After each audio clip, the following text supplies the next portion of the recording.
Cliff Kingsbury is the latest coach to talk about Jarrett Stidham.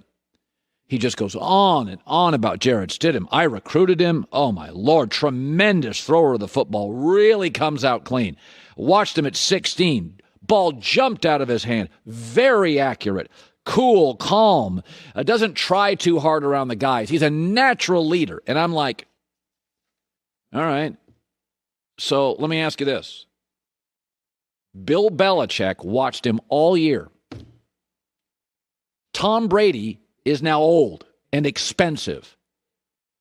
Wouldn't Belichick have said, why are we waiting for Brady? We got Stidham. The Colts bailed on Peyton Manning, and Andrew Luck was still a college player. Bill Belichick, after Tom Brady won a Super Bowl versus Atlanta, had Jimmy Garoppolo. Brady was better then, younger then, and had just been the MVP of the Super Bowl. And Belichick was ready to move off him for Garoppolo. Brady's now older, off his worst season in years, and Belichick's like, is Tom going to resign? We got space for Tom. We'll keep Tom. Belichick watched him the whole year. He watched him every practice. He didn't blow him away. Listen, it's not like Jarrett Stidham played in the sticks. He played at Auburn. It's in the SEC. He beat Alabama. The game got a massive rating. We knew who Jarrett Stidham was. We watched Jarrett Stidham. He threw for 18 touchdowns at Auburn. Auburn's got NFL offensive linemen, NFL running backs, NFL tight ends, NFL. It's Auburn, for God's sakes. The top 10, 12 program in the country, maybe top 8. They beat Bama regularly. Nobody else does except Clemson. So it's Auburn. We watched them 2 years. When he got drafted in the 4th round, were we outraged? We barely even mentioned it. It wasn't even mentioned. Now, perhaps he's a late bloomer, but the idea, I keep hearing about all these insiders talking about how great he is, and my thing is, Belichick watched him for a year and still sat around hoping Tom Brady signed. Belichick, when Garoppolo got drafted, the first year there was buzz about him. The first camp there was buzz about him. The first preseason there was buzz about him. People were into Jimmy Garoppolo. So much so, Tom Brady went to the owner and said, get him out of here. Brady, there was no buzz about Jarrett Stidham. As an old, struggling Tom Brady, we didn't even suggest Stidham should play. So I never bought into the garage band that just didn't get a break. I don't, it's like comedy. Oh, this guy was really funny. He never got a break. It's too much money in comedy. Dave Chappelle was 20. He was 20. And Mel Brooks put him in a lead role for a movie. At 20. Chris Rock, Jon Stewart, Bill Maher. They're killing it. At like 23. There are agents everywhere. Tiger Woods had an agent at 11.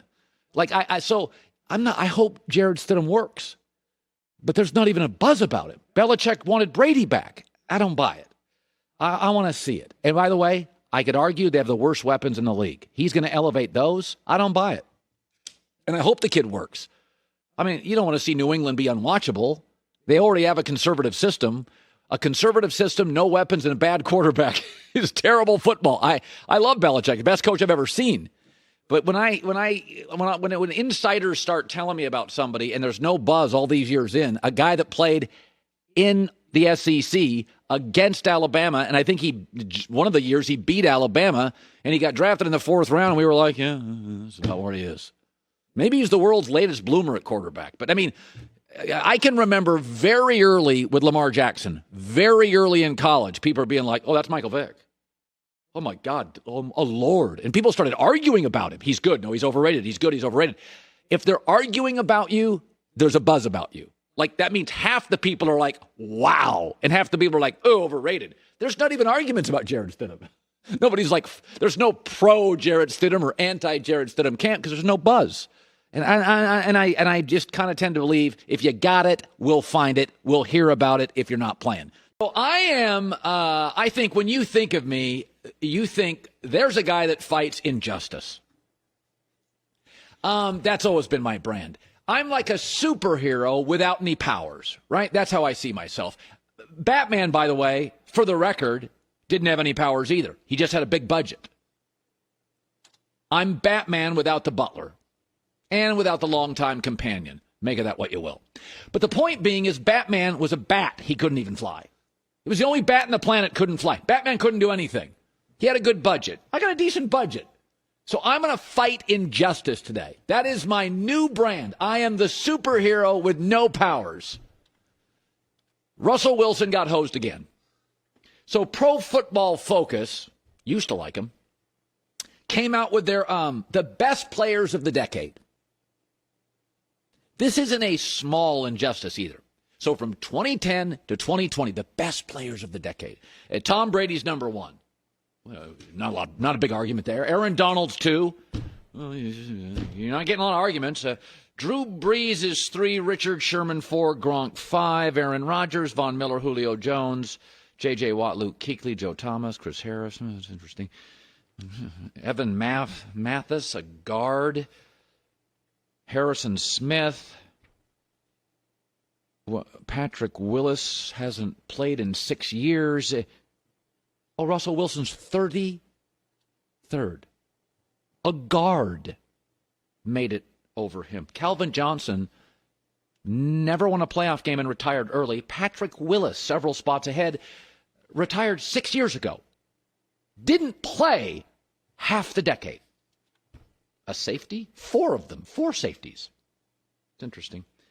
Rob Gronkowski missed 45 games in the decade and was hobbled, was a shell of himself for the last 3 years of the decade. Russell Wilson is not even the top Seahawk. Richard Sherman is ahead of him. Not even Earl Thomas is ahead of him.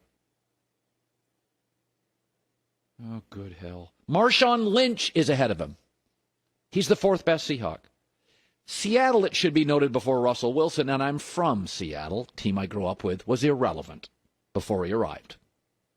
The most known thing about the Seahawks was Bosworth getting run over by Bo Jackson. That was like their thing, right? That's what when you thought of Seattle. The Kingdome and Russell, Boz getting run over. They were known for great fans and cool uniforms.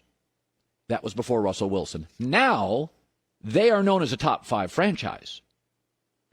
Well, Pete Carroll showed up 2 years before Russell and had 2 losing seasons. This ain't a Pete Carroll thing. Pete Carroll was there before, 2 years before. 7-9, 7-9. Seattle was still irrelevant. They just had a famous coach. And a good running back, and a good defense, not denying it.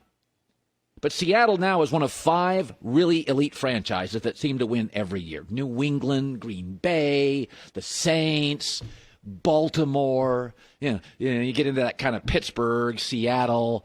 But Baltimore's had down years.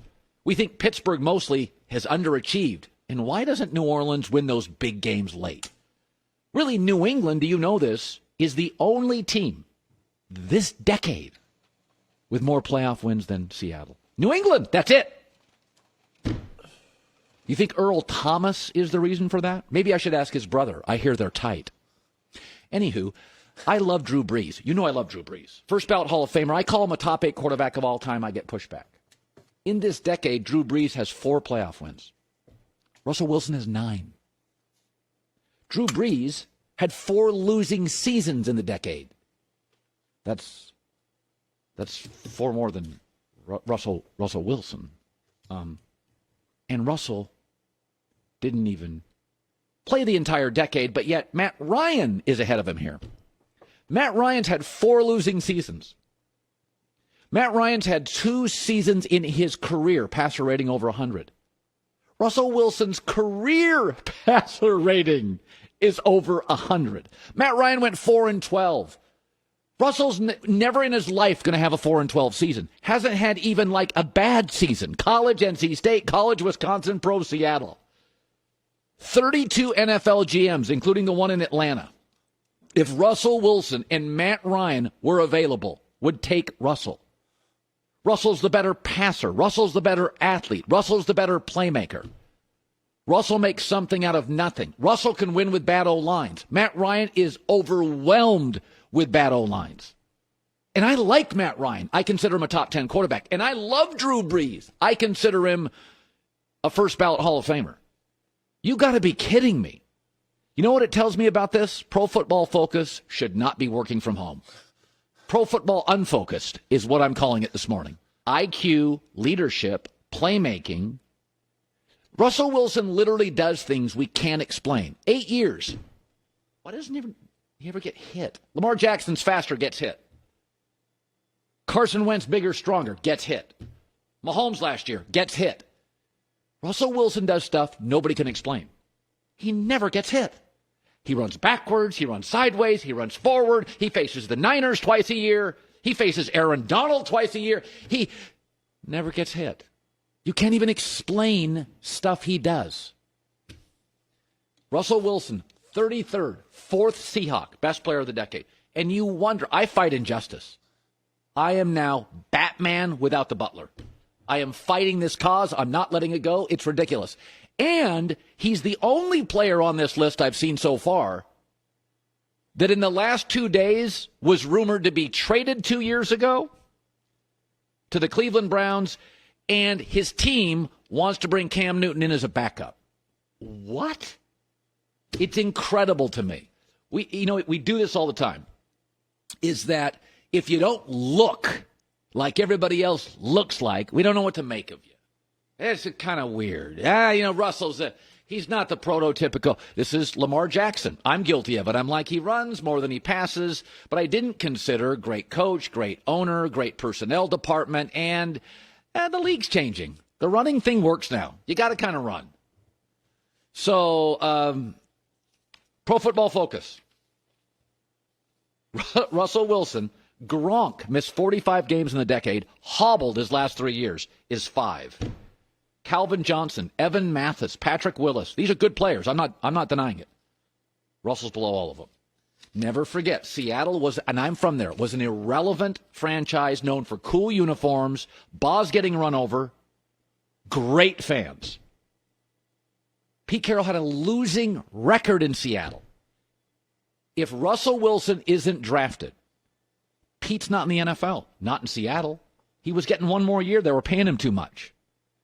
Pete's career, NCAA baggage at USC, NFL, he'd already been fired twice, 2 losing seasons. If he doesn't draft Russell Wilson, has Matt Flynn, he has a 3rd losing season, he's done. He's now a legend. Okay. That's just where I'm starting today. And I'm in a good mood. You know what? What do they say? Not all heroes wear capes. Hi, everybody. Thanks for watching. Subscribe here to get the latest from the show. Also, be sure to check out more of the best clips from The Herd or go watch a few segments from other shows on FS1.